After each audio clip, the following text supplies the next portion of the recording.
आप सबका CZMA classes में स्वागत है। हम लोग 13.4 में क्वेश्चन नंबर 6वां करने जा रहे हैं। तो क्वेश्चन नंबर 6वें में लिखा है कि 30 बल्बों के एक ढेर से जिसमें 6 बल्ब कैसे हैं, खराब है। 4 बल्बों का एक नमूना यादृच्छा बिना प्रतिस्थापित के निकाला जाता है। खराब बल्बों की संख्या का प्रायिकता बंटन ज्ञात कीजिए। अब 4 बल्बों को अचानक निकाला जाता है और बिना प्रतिस्थापित किए निकाला जाता है। 30 बल्बों में से कितने बल्ब खराब है? तो 6 बल्ब खराब है। तो सबसे पहले लिखेंगे कुल बल्बों की संख्या। कुल बल्बों की संख्या इक्वल टू 30। खराब बल्बों की संख्या बराबर 6। इसका प्रायिकता क्या होगा? एक खराब बल्ब की प्रायिकता, खराब बल्ब की प्रायिकता आप जानते हैं क्या होगी? खराब बल्ब की प्रायिकता तो 6 है खराब, कितने में से? 30 में से। तो आंसर आपका होगा 1/5। इसके बाद में सही बल्बों की बात कर लेंगे। तो सही बल्ब कितने होंगे? सही बल्बों की संख्या 30 माइनस के 6 यानी कि 24 बचेंगे। सही बल्ब की प्रायिकता, सही बल्ब की प्रायिकता क्या रहेगी? तो 24 बटे कितने में से? 30 में से। तो ये आप काटेंगे, किससे काटेंगे? 5 से। 4 से। किससे काटेंगे? 6 से काटेंगे।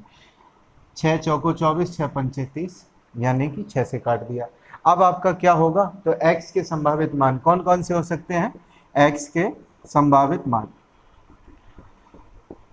इसी को आपको समझना पड़ेगा।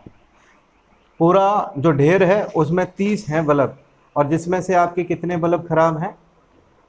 6 बल्ब खराब है। आप उस ढेर में से निकालें एक बल्ब। हो सकता है कि कोई भी बल्ब खराब ना आए, मतलब सही बल्ब निकल आए, और जब फिर से आप निकालें हो सकता है कि एक बल्ब, और दूसरी बार में 2 बल्ब निकल आए।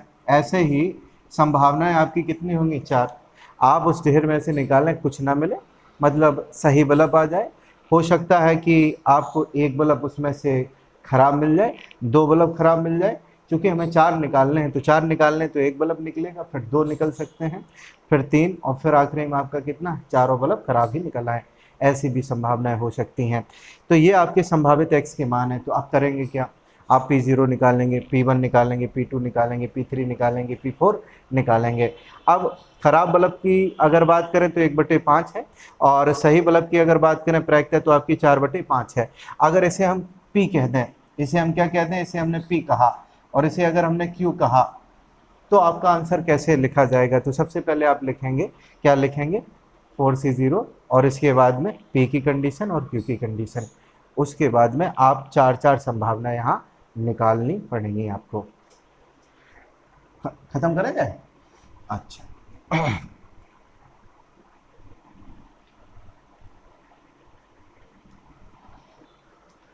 तो सबसे पहले आप निकालेंगे क्या? x बराबर 0 आप निकालेंगे। सबसे पहले आप क्या निकालेंगे? x बराबर 0 निकालेंगे। मतलब 4 बल्बों का एक नमूना है। हो सकता है कि एक नमूना आप उठाएं, आप सैंपल रखते हैं ना, नमूना का मतलब क्या होता है? सैंपल। अब सैंपल आप रखेंगे कुछ ऐसे, ये आपके 30 बल्ब हैं, तो 30 बल्ब में 4 आप निकाल रहे हैं। कितना कितना निकाल रहे हैं? 4 आप निकाल रहे हैं। हो सकता है कि उसमें 4 के चारों सही निकले।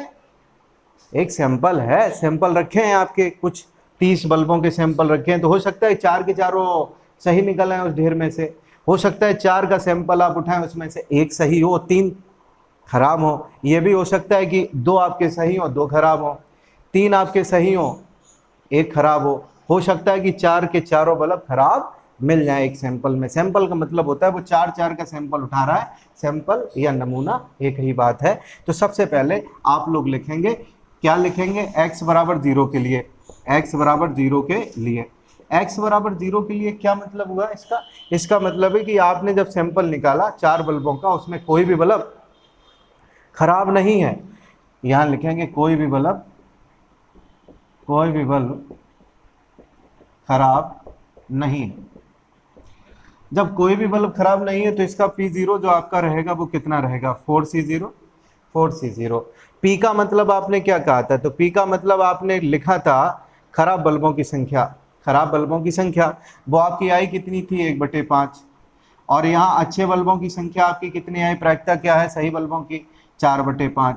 तो सही जो बल्ब हैं, सही जो बल्ब हैं, जो सही बल्ब है उनकी संख्या आपकी क्या है, पूरी 4 की 4 है। तो यहाँ पे आपको लिखना पड़ेगा 4।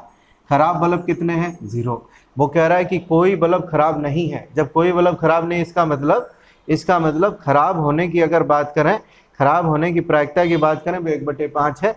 1/5 यहाँ 0 घात इसलिए लिखा क्योंकि कोई भी बल्ब खराब नहीं है, यानी कि सभी के सभी बल्ब कैसे हैं, सही हैं, 4 के चारों, इसलिए 4 यहाँ पे हमें लिखना पड़ेगा। अब जब हमने 4 लिख दिया, इसकी कैलकुलेशन आप कर लेंगे आराम से।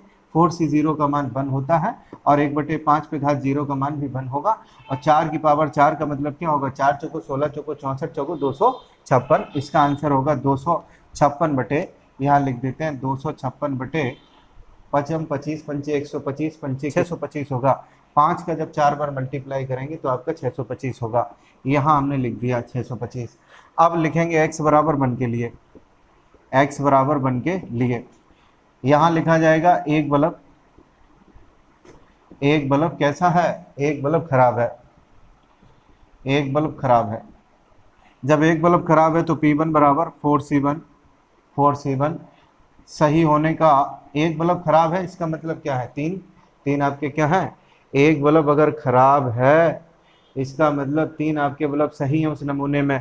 तो 1/5 4/5 आप लिख लीजिए, एक बल्ब खराब यहाँ कर देंगे।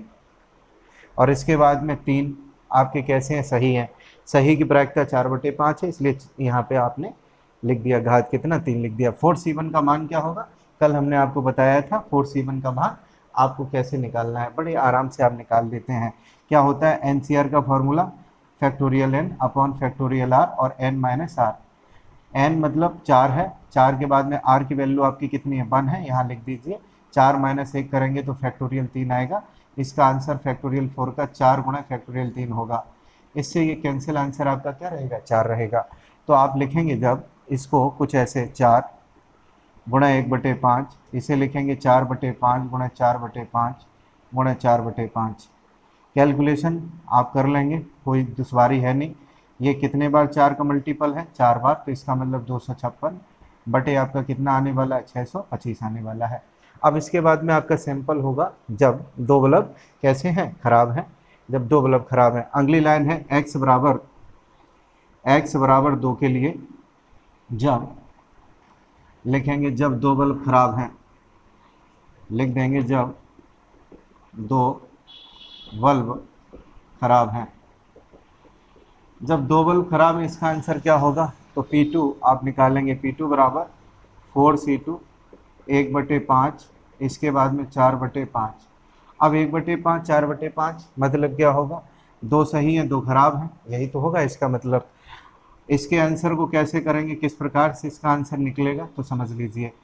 सबसे पहले 4C2 का मान बता देते हैं। 4C2 क्या रहेगा, 4 फैक्टोरियल का यहाँ फैक्टोरियल 2, यहाँ आपका क्या रहेगा 4 - 2 मतलब फैक्टोरियल 2। इसका आंसर क्या होगा, 4 गुणा फैक्टोरियल 3, फैक्टोरियल 3 ऐसे लिख लीजिए, फैक्टोरियल 2, 4 गुणा 3 फैक्टोरियल 2। ये 2 और 2 मल्टीप्लाई 1, एक इससे कैंसिल होगा, 2 दूनी 4, यानी कि इसका आंसर होगा 2 3 6। 4C2 का मान 6 होगा, फार्मूला बताया था उसी में रख के देख लीजिए, आंसर हो जाएगा आपका 1/5 गुणा 1/5, यहाँ 4/5 गुणा 4/5 क्या है, 4 चौको 16, 16 छक्का क्या हो गया 96 हो गया। 5 5 5 4 बार है तो 625 होगा। अब P3 की बात कर लेते हैं। x बराबर 3 के लिए, x बराबर 3 के लिए जब 3 बल्ब खराब हैं, जब 3 बल्ब खराब है इसका मतलब क्या हुआ, इसका मतलब हुआ P3 = 4C3 1/5 4/5। 3 बल्ब खराब हैं तो खराब की प्रायिकता आपकी 1/5 है, सही की प्रायिकता 4/5 है, तो इसका मतलब एक बल्ब आपका सही है, ये 4/5 है, ये 1/5 है।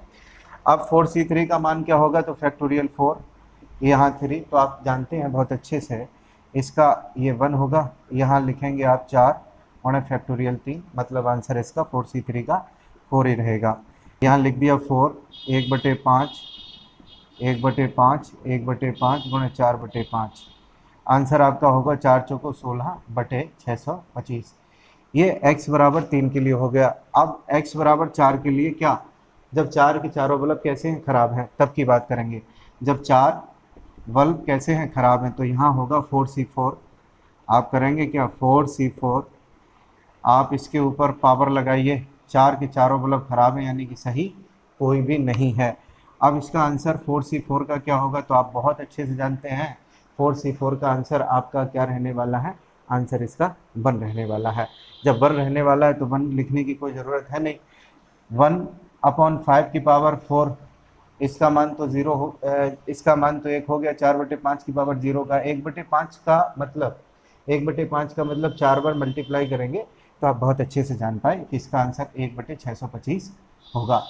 अब प्रायिकता बंटन क्या होगा, तो हम लिखेंगे प्रायिकता बंटन, अतः प्रायिकता बंटन क्या रहेगा। प्रायिकता बंटन तो मान आप लिख लेंगे, सारणी बनाइए, यहाँ x लिखिए, यहाँ px लिखिए, 0, 1, 2, 3 और 4। सभी x के जो वैल्यूज़ हैं उनको यहाँ लिख जाइए। आपके पास में p4 आपके पास में है, वो है कितना, 1/625। p3 आपके पास में है, वो कितना है, 16/625।